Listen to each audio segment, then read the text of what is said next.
изгледа судбината на сите оние промислени луѓе со богато творештво зад себе, особено во теоријата, треба да застанат на чело на некоја институција и тогаш пошироката јавност да се сврти кон нив. Неодамна на чело на Друштвото на писателите на Македонија застана жена, што кај нас се уште се смета за подвиг, но е навистина убаво, тоа е професор доктор Сонја Стојменска Елзесер. Јас си посакувам добре дојде во Астрорум. Добре најдов, благодарам за поканата. Се извинувам за една ваква најава, но веројатно судбината на луѓето кои што целиот живот го имаат посветено на знаењето, на пренесувањето знаење, на пишувањето книги, за да излезат пред очите на пошироката јавност, треба да бидат општествено истакнати, а позицијата на чело на Друштвото на писателите на Македонија е многу важна. Така што јас некако наопаку ќе го почнам овој разговор за предизвикот да се биде на лидерската позиција и да се има можноста да се сменат состојбите, бидејќи оние работи што функционираа во минатото, како да престанат да функционираат и како да има потреба од возобновување. Точно како да се содржи одговорот на ова прашање во самото ваше прашање, имено она што забележувате дека работата во Институт за македонска литература, работата во полето на наука за литература е работа која е некако настрана од она што значи секојдневно занимавање со книжевен живот. Така што јас веќе мислам дека околу 3 децении сум во тој институт и сум се занимавала со таа научна работа пред се. Никогаш не сум доживеала дека нешто значам, дека ме познаваат луѓето, дека сакаат да знаат што работам. Строго во кругот на академската средина, конференциите, образовниот процес. Во еден миг јас лично сватив дека премногу внимание оддавам на некои книжевно-културни проблеми кои се повеќе глобални, а дека малку сум свртена кон она што значи наше национално негување на книжевната традиција и национално збогатување и провоцирање на нов книжевен живот кој ќе вроди со плод. Оттаму беше мотивот да се ангажирам во една сфера која можеби и не е толку адекватна за луѓе од универзитетот, бидејќи тоа Друштвото на писатели на Македонија е една асоциација која пред се значи дружба, друштво значи дружба. И кај нас веќе има едни митолошки димензии. Ние знаеме за ДПМ како едно собиралиште на врвните македонски автори. Точно е дека кога се создавало пред 72 години, друштвото буквално било дружење меѓу оние автори кои се броеле на прсти. Сега ситуацијата е сосема изменета. Сега имаме многу автори и нормално не е можно, веројатно, такво дружење, но можно е да се создаде атмосфера во која би дошле до израз сите автори и сите автори преку една специфична арена на своето творештво да придонесат да се создаде почит кон секое творештво поотделно, кон секој автор одделно и да излезат на површина оние што се повеќе вредни, а да се занемарат оние што можеби треба и да се заборават. Така што чудно беше, да, многу јавноста реагираше, ајде сега жена. За мене тоа не е ништо необично. Беше и порано една жена, Светлана Христова Јелцишена, прекрасна поетеса, беше на чело на ДПМ. Така што воопшто тоа не е факт на кој треба многу да му придаваме значење.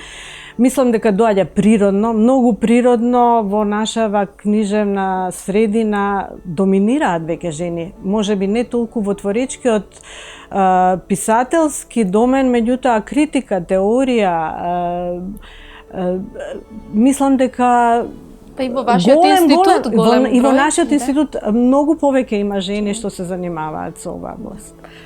Што затекнавте во Друштвото на писателите и што беше вашиот прв чекор, односно тој веќе се случи. Вие го проширивте здруженијето со млади автори, беше вистинско освежување.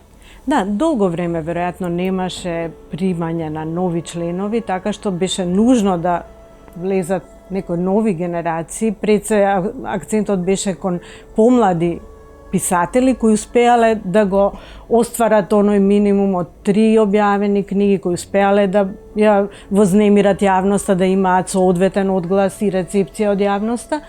Така што неодамна примивме 13 нови членови, што навистина мене ме изненади што имаше многу голем интерес. 47 пријави имаше. Значи, сепак угледот на друштвото се уште е на прилично високо ниво.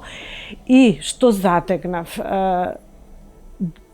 Во друштвото на писатели има 2 нивоа на комуникација. Пред се комуницирате со она што значи творештво, што значат наслови, книги, песни, есеи, и она што значи комуникација со луѓето писатели. Така што многу суптилни се тие релации да направите разлика, да успеете да бидете да ги привлечете сите писатели како луѓе да се заинтересираат за она што значи активност на друштвото и односно да придонесат во таа активност, затоа што таа активност не може ниту еден човек, ниту 10 луѓе да ја прават. Тоа треба навистина поголемиот број од членови искрено да чувствуваат дека во таа активност и нивниот влог е потребен, а потребен е. И вам не ви е туѓо, вие сте активна и во ПЕН центарот, вие преку институтот, во организација, водите списание. Па моите проекти сега кога гледам наназад пред се тимски. Јас сакам да работам во тим, сакам да работам со луѓе во колектив, затоа што ретко, иако самата литература по природа е индивидуален чин, вистина секој индивидуалец твори како таков, меѓутоа толкувањето, вреднувањето, проучувањето на литературата секогаш е повеќе аспектно, битни се повеќе пристапи, различни видувања, па нека се и контрадикторни, нека се и различни, нека има арена на мислење. Затоа и таа сфера на активност, организирање на настани, на конференции каде што ќе се видат различни мислења, подготвување на зборници каде што ќе се видат, па и подготвување на списание, кој е еден дел од мојата активност редовна во институтот, е таков тип на активност, каде што ќе им се дозволи на луѓето од различни аспекти да придонесат кон пристапување кон некоја идеја, пристапување кон осветлување на некои вистини. Вие сте активен проследувач на книжевната продукција, сте од она страна, вашата задача, вашата работа е да ги следите оние кои што творат, најмногу сте активна во теоријата, како што веќе кажавме. Колку значи постоењето на едно списание, на кое што чинам дека сте посебно горди, како списанието Контекст, бидејќи научните списанија се редок вид. Јас сум дел од она одделение кое се именува Одделение за теорија на литературата и компаративна книжевност. Значи, компаративна книжевност е можеби сршта од она што значи мој светоглед и што значи мој пристапи кон културата и кон книжевноста, но и тоа е воопшто еден поглед на свет кој ве гради како профил, а во суштината на тој поглед на свет е почит кон другиот, почит кон другоста, почит кон различноста, почит за се она што значи креација. Било од областа на литературата, било од областа на филмот, на сликарството. Така што, така сум програмирана да мислам на повеќе аспекти, на сопоставување, нели, на многумина не ни знаеа во почетокот кога се појави компаратистиката, што всушност е таа наука.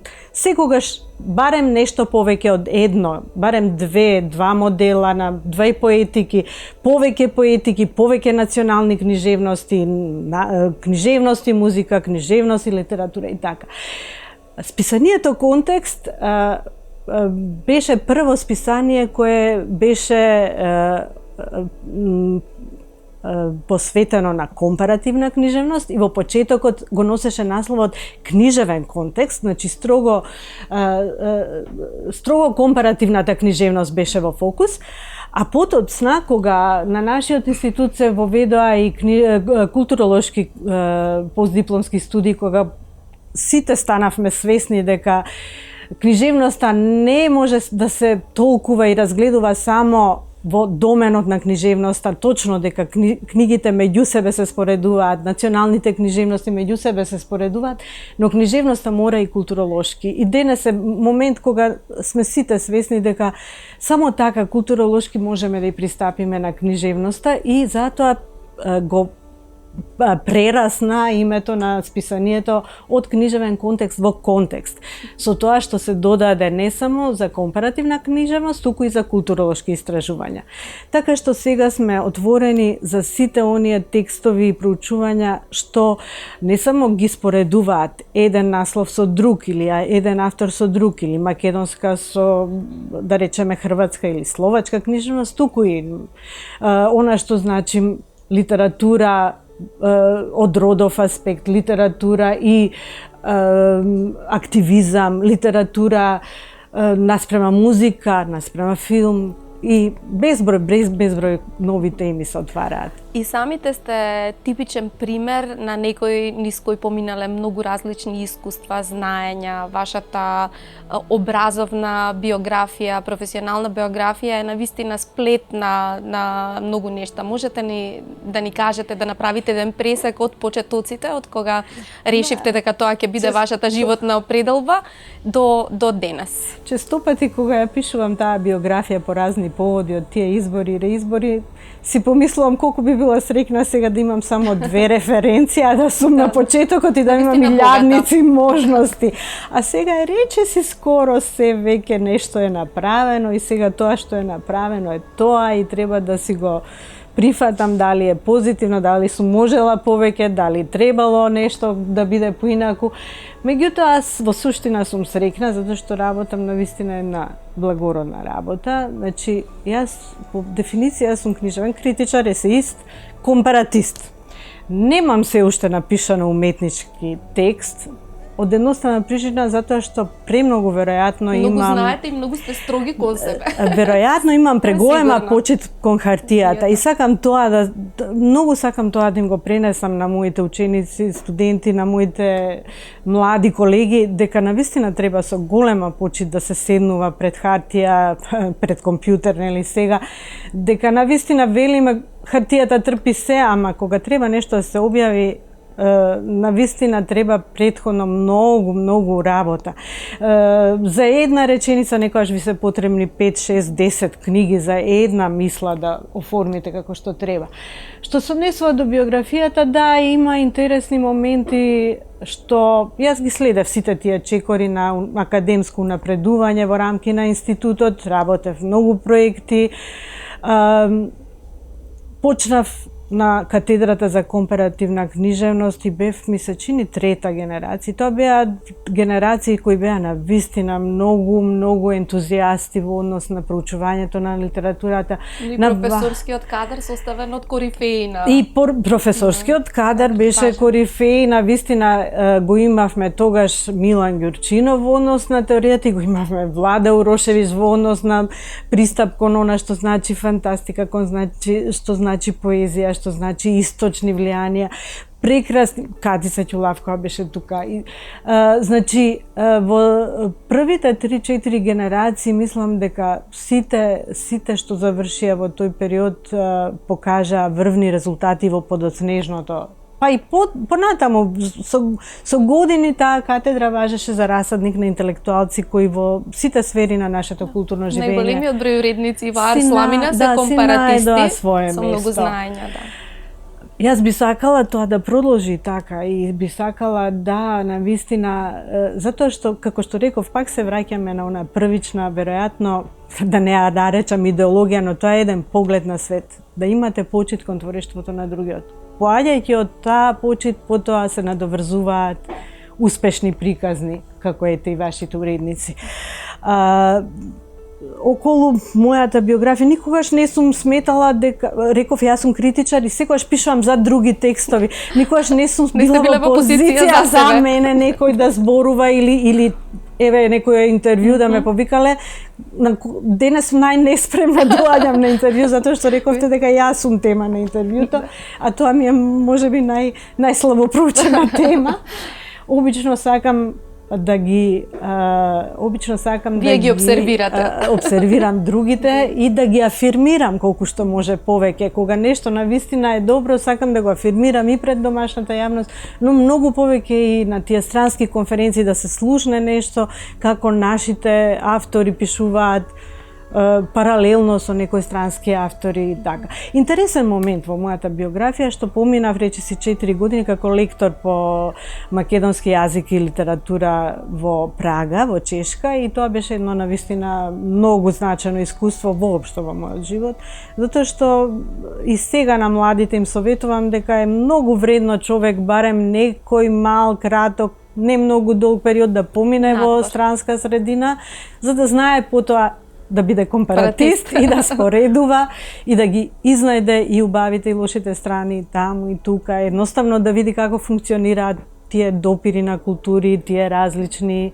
градења. Вие сте преведувачи од чешки јазик и од полски? Да, тоа дојде, не само чешки? од руски има нешто преведувано, теоретска литература, меѓутоа уметничка литература се осмелив дури минатата година, после еден долг период од како ја имав таа првична средба со чешката култура, се осмелив да преведам 2 романи, едниот беше од Јахим Топол, Работилница на ѓаволот, и од Петра Хулова, Пластично трособје. Значи, се осмелив да преведувам уметничка литература, што е една нова авантура.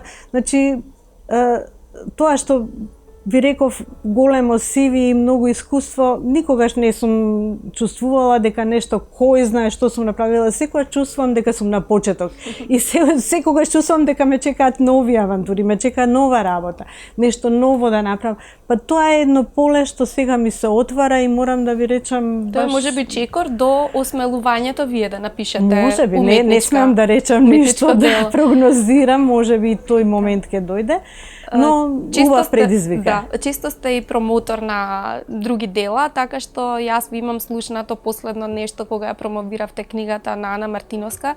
Вашиот јазик, кој што е цело време во науката, во теоријата, не е воопшто лишен од убави епитети, од убави мисли кои што тежат, така што не се сомневам дека би можеле да напишете.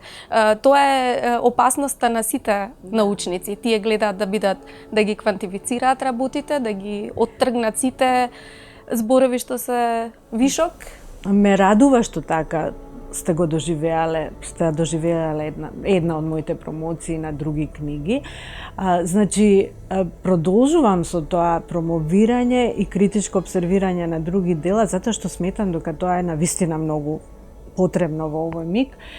И мораме да бидеме самокритични сите ние што сме во оваа област, да не остануваме само на тоа да ги фалиме оние книги што ни оставиле впечаток, туку едноставно треба да го најдеме начинот да ги кажеме и слабостите. А нашиот книжевен живот има и многу слабости. Треба да најдеме начин искрено, аргументирано да објасниме кога нешто не е во ред, да предочиме, затоа што јавноста тоа го очекува од нас. Сепак критичарите важат за некои репери, важат за некои скретничари кои на обичниот читател ќе му дадат барем насока. Можеби нема да се сложи со тоа, можеби нема да прифати критичарската обсервација читателот, меѓутоа ќе му значи во почетокот при пристапот на делото што рекол некој критичар за некое дело.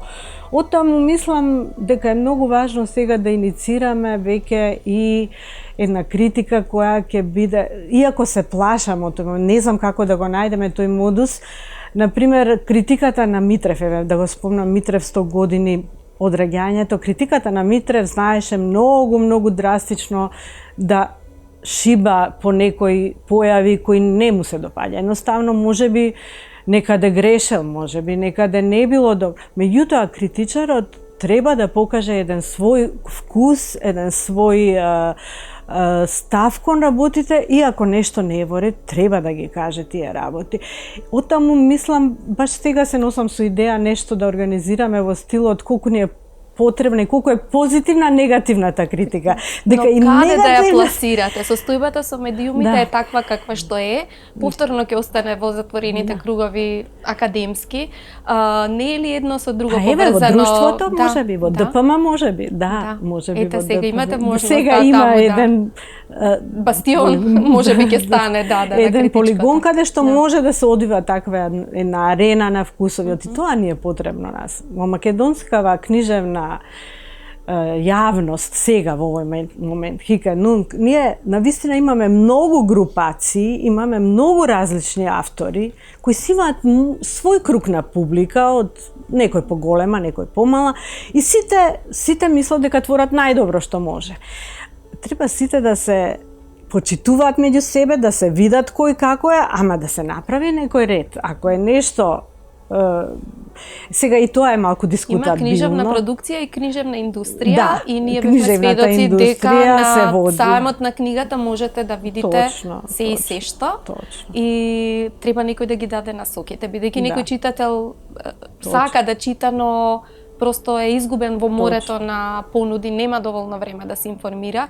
Кои се начините вие, како гледате на нештата, како најбрзо да се стигне до читателот или читателот како најбрзо да стигне до квалитетна книга, без разлика дали е тоа популарна литература. Конечно и во тие дела постојат има квалитетни и неквалитетни. Па еве ова што го правите вие, вакви разговори повеќе и настани повеќе кај што трибини можеби некаде каде што луѓето ќе разговараат на овие теми. Пак ќе се вратам на тоа ДПМ, па зошто било толку значајно тоа ДПМ во почетоците, во 60-тите, 50-тите. Зошто таа конфронтација реалисти, модернисти, ние до ден денес најсериозно ја анализираме, ја толкуваме. Зошто тие автори кои разговарале за книжевни вкусови, за книжевни поетики, толку ги паметиме. Затоа што неопходна е една таква арена кај што сериозно луѓето што се занимаваат, што не им е сеедно што поминува како литература, што се чита, кој не им е сеедно да се цени нешто што може би треба, а да се заборави нешто што вреди да биде истакнато, тие да најдат начини преку некакви активности и преку медиумите, пред се медиумите тука играат огромна улога. И конечно да се врати тој екосистем на функционирање. Системот ни недостасува меѓу министерството, оние што... Да, екосистем. Мислам дека сите писатели и чинители треба да сватат дека нашата литература е еден организам, еден систем. И токму во тој систем треба да се остварува и линкот на она што значи традиција, историја, со она што значи модерно, ново, сега, појава на денов.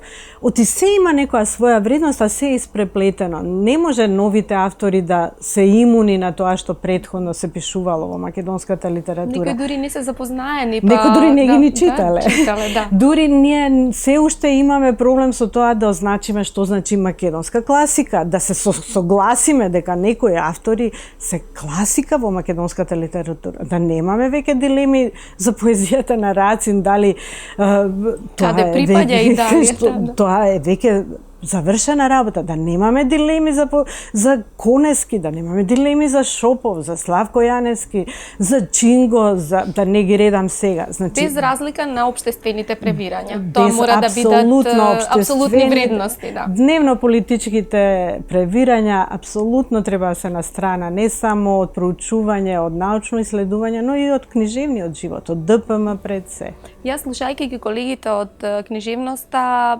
слушам како постојат некои вакуум точки во развојот на македонската книжевност, околу лириката, имаме, немаме. Дали конечно сме ги апсолвирале проблемите и околу терминологијата? Недостасуваат многу терминолошки речници во сите области. Тоа е сепак прашање на луѓето од книжевноста, примерно во содейство со луѓето од другите области. Интердисциплинарното во компаратистиката тоа е убав пример како треба да се одвиваат нештата, но вака генерално дали сме расчистиле со македонските работи? Сега ме прашувате за работа што би требало да е во доменот на Академијата на науката за литература.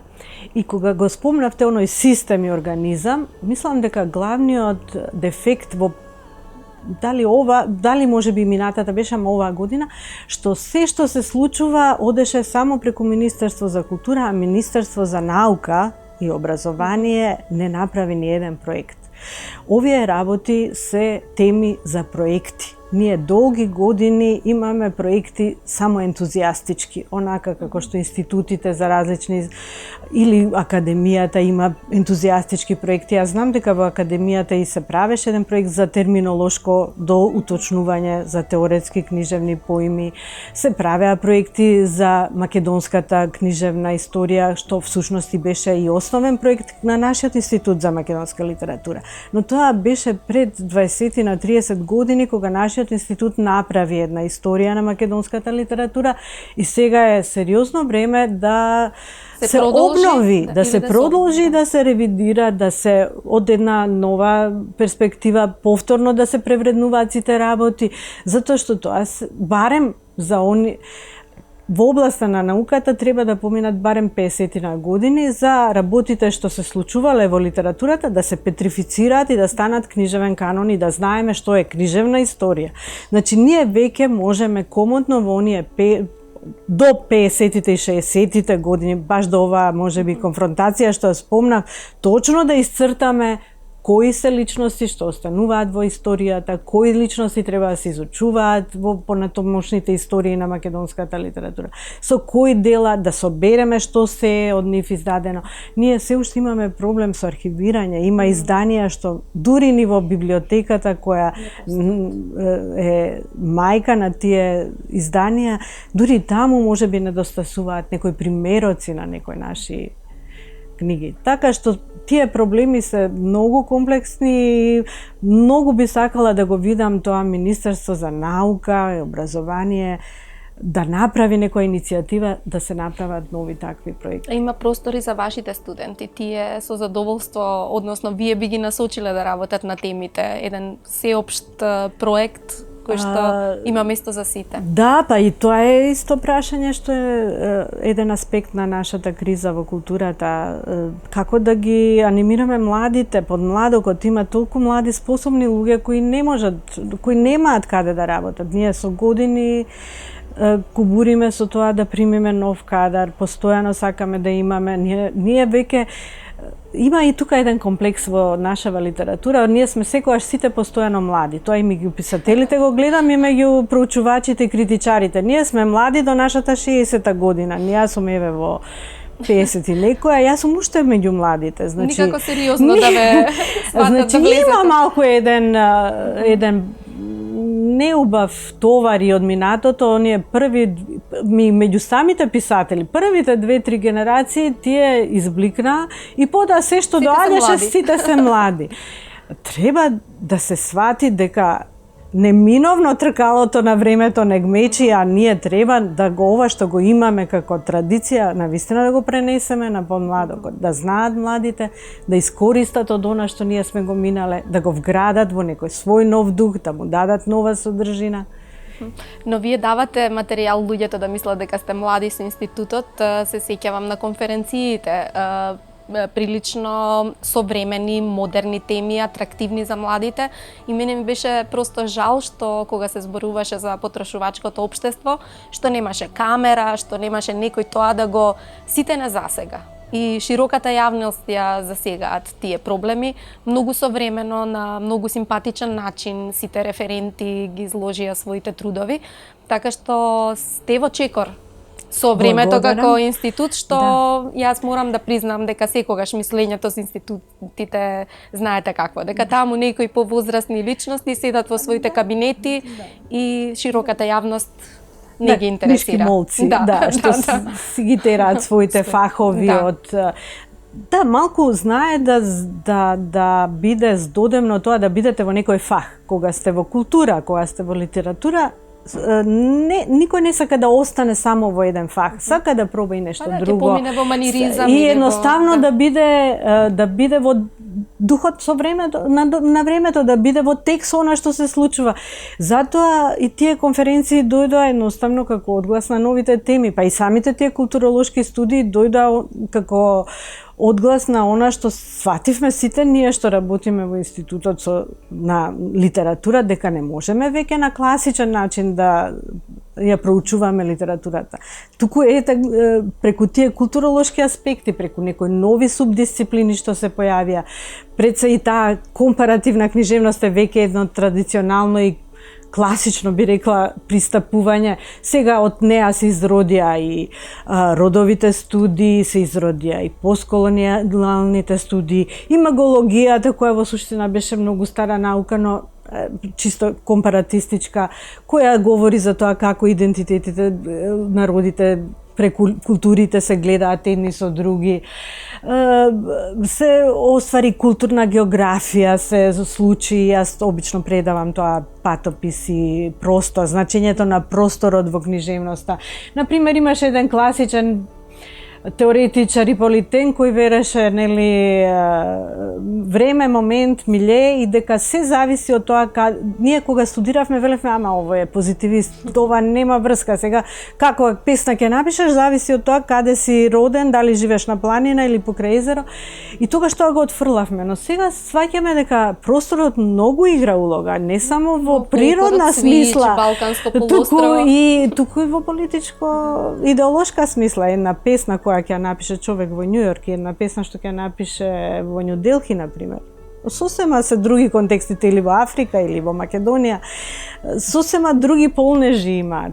Така што просторот не провоцира, урбаноста не провоцира, ова популарна култура не провоцира, затоа што и во популарната култура бараме вредности, значи вредноста на вистина не мора да биде во некои елитни сфери, во некои кули од слонова коска, може да биде и на ѓубриште, може да биде. А нашиот простор е страшно провокативен. И времето кое што го живееме, постојана инспирација. Постојано ми доаѓа на памет една анегдота дека во некој метро во еден од европските градови некој, например, свири музика. И луѓето минуваат, но се заслушуваат некоја врвна музика свири. Значи, треба да сватиме дека увото на човекот ја препознава врвна музика, без разлика дали отворена таму на метро, на улица некаде. Така што и стихот, поезијата треба да го има тоа нешто, или ќе звучи како тенекија. Треба стихот, иако и кога е отпечатен во најлуксузно издание на антологија, и кога е кажан некаде на некој собир или напишан на едно ливче, значи тој треба да одзвонува. Треба да одзвонува и да ја има во себе таа естетска, непоимлива естетска енергија. Толку нешта не допираат, а толку вашиот домен ни ги врзува нештата и прашањата и дилемите, вистински компаратист, што јас на самиот крај на разговорот ќе ве прашам што друго и дали воопшто имате време да се занимавате, да во нешто друго да уживате, во уметностите, во некое хоби кое што има врска, нема врска со книжевноста. И како тоа приватниот живот оди во чекор, некогаш замуцнува со професионалниот, бидејќи повторно ќе истакнам дека со таква богата биографија човек треба мудро да си го направи времето. Јас во овие година дена додека сум на чело на тоа друштво, навистина се трудам да дадам се од себе, да таа функција, да наречам ја, во тој мандат што ми го доверија, да ја остварам колку што можам подобро. И во тој однос би сакала да кажам дека малку ми пречи баластот што од порано тоа се сметало како некоја функција, дека нешто, кој знае што сега тој човек што е избран. Јас тоа го сваќам само како едно пружање доверба. Тие луѓе ми дадоа мене доверба овие години неколку да се обидам да направам нешто и да ги задоволам нивните барања, нивните нивните ситуации што мислат дека треба да бидат во една таква асоциација. Им се ставите во служба. Обично не се сваќаат така не сакам тоа да го кажам на тој начин, го барам сега начинот да го кажам поблаго, меѓутоа да, јас сум таа што служам на друштвото. Не дека сум јас некој председател. Многу ми пречи кога ќе ми речат мораш да седнеш во прв ред, мораш. Не е тоа.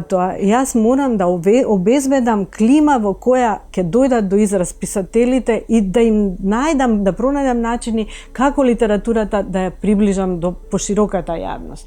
Тоа не ми остава многу време, морам да признам, дури барам време и за моите основни проекти во тек во институтот си имаме проекти тековни, нели си имаме баш такви компаративни конференции, например Истанбул и Скопје како урбални културни идентитети, една турско-македонска книжевна конференција, имаме конференција за современиот роман во Србија и во Македонија. Исто сите тие бараат пишување текст, нели, бараат посветување на работа. Така што нема многу работа за други хобија. За жал немам некое хоби кое баш би можела да го истакнам, но сите уметности ги сакам. Секогаш сум сакала и музика, секогаш сум сакала и сликарство и филм. Се трудам да следам колку што можам. Со семејството, да, знаете, семејството и професијата мора да има, да си прават компромиси некогаш, но тоа е тоа што исполнува. Тоа е тоа што ве прави среќни на крајот од денот, кога ќе видите дека и таму има нешто што е вредно. Јас на крајот на разговорот сакам би можела и други книги да ви подарам, но да речеме некоја сосем трета инспирација за вас натаму. Може би да пишувате и за филмот, сигурно имате веќе за литературата, да, знам, за непокорниот живот на Вуди Ален, контроверзна личност, кај која што не се спорни уметничките квалитети. Ви благодарам многу. Ви благодарам многу. И јас верувам дека ќе имаме уште можности за средби и дека ќе ви успее ако институтот е таков отворен, ако ја пробивме и таа бариера и вие да сте поотворени вон академските кругови, тогаш и писателите и оние поновите генерации во Друштвото на писателите на Македонија да ни бидат поприсутни во медиумите и поблиски до јавноста. Да, и тоа е и моја желба. Навистина би сакала, особено би сакала по младите кои се пројавуваат, едноставно да сватат дека и тие здруженија, и тие институции, се тоа на нив останува. Тие треба да се активни, тие треба да ги најдат патиштата, да го дадат својот влог во сето тоа што значи македонска култура и македонска литература, ако сакате. Благодарам многу. Благодарам и јас на интервјуто.